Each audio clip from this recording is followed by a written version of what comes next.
Hello everyone and welcome to today's video. Today's video is going to be about how to log into Bybit website step by step.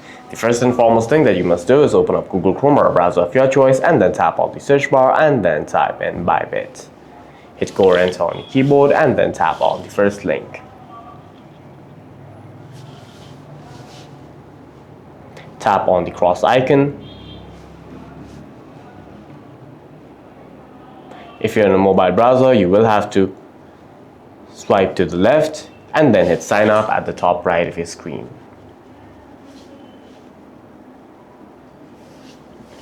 Now you must select your country and then hit create account.